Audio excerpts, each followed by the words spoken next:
What is going on, everyone? It's me, Mr. Mario, and yes, what am I showing here? I'm showing the insides of a computer. Now, I wanted to do this video for a bit, and I was talking with a buddy of mine this weekend. This weekend I went to a concert and all that with a friend of mine, and he's very tech savvy, as I like to think I am as well. But, you know, we were talking about future-proofing systems, computers, and all that, and this is not my computer, actually. This is my old manager's computer that I've been working on, just, you know, getting up to speed, throwing a few upgrades in, and making sure everything's tip-top shape to get back to him. So, you know, big shout-out to him for letting me borrow this computer and unwillingly use it in a video. But anyways, we're going to be covering this, and I'm just using this because I'm using my computer right now, my actual desktop, and I wanted something to physically show you all. I thought about doing, you know, just a video of me talking, but I figured that'd be kind of boring for this.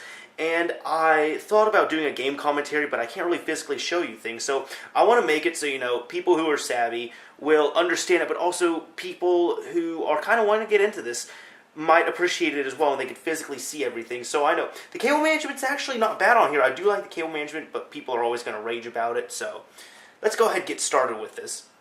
So first off, we got this computer right here, and I wanted to do the topic of, you know, longevity on your computer, and is future-proofing your computer really all it's, you know, made out to be. So for this, I'm going to be telling a story, and it is of one of my good friends.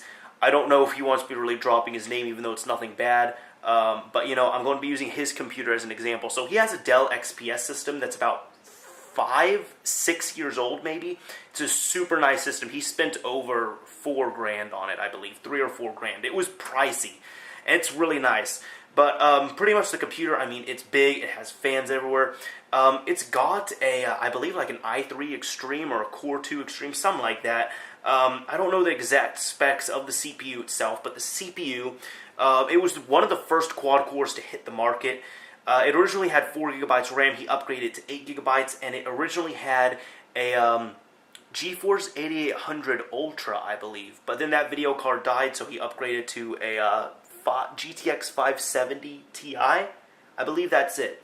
So that's about it. That's all you need to know. So first off, I mean, he paid a lot for that computer. It's a great computer, but he paid a lot for it.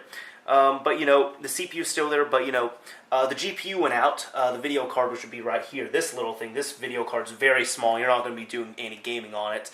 But his video card went out. So, you know, he went out, he bought a new one, he was good to go. He maxed out the RAM because most DDR2 motherboards, and I might be wrong on this, but with my experience, most DDR2 motherboards will max out at 8 gigabytes of RAM. So he upgraded from 4 to 8, and 8 gigabytes is still more than sufficient. But, you know, now in 2012, 2013, all this being recorded, but we were talking about it a bit in 2012, this is where you start running into the bottlenecks, and you start seeing, you know, some of the imperfections, and where, excuse me, future-proofing isn't really, it's kind of coming to a halt almost, is what I want to say. So first off, what he did, he actually ended up getting a second 570 Ti, and he ran them both in SLI configuration. Now, for those who aren't savvy, what that means is you take 2 video cards, maybe even 3 video cards if you want to, and you just combine them.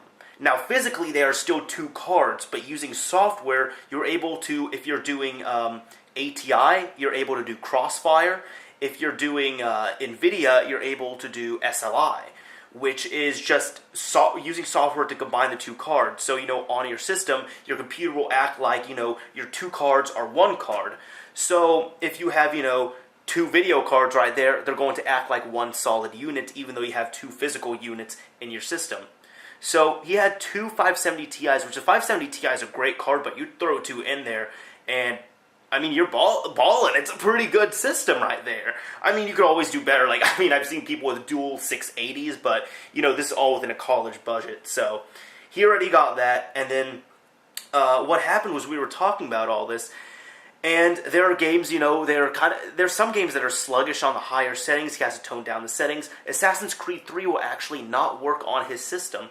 And we talked about this a bit, but, you know, upgrading your system. So first off, he upgraded the RAM right here from 4 to 8. So, you know, he did that future-proofed. He upgraded his GPU. So he did that. Now the CPU, I mean, the CPU is bottlenecking a bit. And you might say, well, Mario, he can just upgrade the CPU.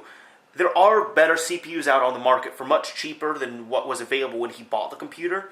So he could upgrade his CPU if it fits in the motherboard slot. But then if he does that, you got to realize now the RAM, because it's DDR2, is bottlenecking the system. And the big thing about the GPUs is that even though he's running two great GPUs in SLI configuration, they are designed for, PCI Express 2, recommended PCI Express 3. He's running PCI Express 1.1, which itself is a bottleneck on the system. So, great. You have your RAM, which is bottlenecking, and your PCI Express. Well, you can't put newer RAM in there. You can't put DDR3 RAM in a DDR2 system because it just doesn't fit. And you can't, go in and physically upgrade your PCI Express. So what do? You buy a whole new motherboard. Now, when you get the new motherboard, you're going to take that new CPU, drop it in the motherboard because you really don't want to use the old CPU since that would be a bottleneck. Then you got to get rid of the DDR2 RAM since you can't use it. You got to buy DDR3 RAM, pop that in. Let's go ahead and put 8 gigabytes in since that's still good enough. And then you go ahead and move over the PCI, well, not the PCI Express, but the PCI Express you have, now hopefully PCI Express 3, so you just pop over the GPUs, put them in SLI, you're good to go again. Now, then you also are phased with the power supply. The thing with his situation is, since he has a Dell XPS system, he was using his is all proprietary, which Dell likes to do, which is dumb. So, he's going to have to go out and buy a new CPU. Oh, but there's one other thing that's pretty big. The case itself, the thing that houses all the actual parts. You see, with his system, he is running a BTX case and motherboard. Now, BTX really isn't available anymore. Most computers are ATX standard, so he'd have to, more than likely get an ATX motherboard and get an ATX case to match that. So you got to get a new case, you got to get a new motherboard, new RAM, new GPUs, new CPU. You get all that. Oh, and a new power supply. So what do you have left from the old computer that you really haven't upgraded or moved over? Well, you got the hard drives, you got the disk drives. So the hard drives are still good. You move over the hard drives, and then the DVD drives are cheap enough. I mean, you could go with Blu-ray, but just if you want something to pop into DVDs just so it could read if you're installing game, you might as well move over your DVD drive just so you don't have to spend, that $15 getting a new one. So, about 5-6 years later, your future-proof system is pretty much gone because you had to go out and you had to buy all new hardware to build a new PC. So you had to, drop a little less than $1,000, I'd say. So future-proofing only goes so far is what I'm trying to say. Oh, and of course, as I said, with the old system, you have the GPUs that have been upgraded, you got the RAM that's been upgraded, so you already put some money into the system already, but it's always nice having a new computer. But what I'm trying to say is I see people who, try and future-proof their systems and do all that. Because we were talking, my friend and I, not this friend, but another friend I went to the concert with, we were talking about, Sony, Microsoft future-proofing their consoles, and then we were going into computers, and, we were just talking about this, like the bottlenecks that you're faced with and all that. Because DDR3, I mean, that's still good, but I'm sure DDR4 is right around the corner.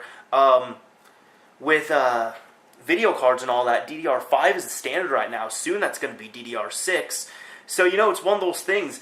The specs themselves can be pretty good, but as the standards increase, that's where your future-proofing is really going to show. And 5 to 6 years is great, a great lifespan for a computer. But it's just one of those things. Future-proofing is only going to take you so far, especially if you're doing gaming on your PC, and especially if you're doing video editing.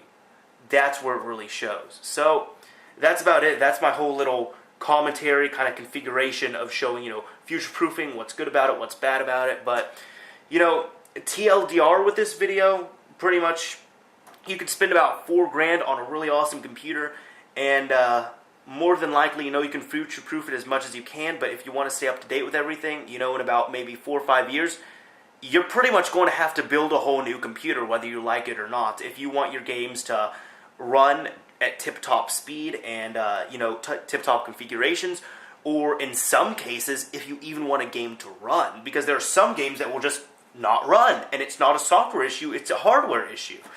So that's it. This is Mr. Mario signing off, and I hope I taught y'all some things, but yeah, spreading my knowledge and all that, just trying to do what I can. Yeah, this is Mr. Mario signing off. Thanks for watching, everyone. Now it's back to Coca.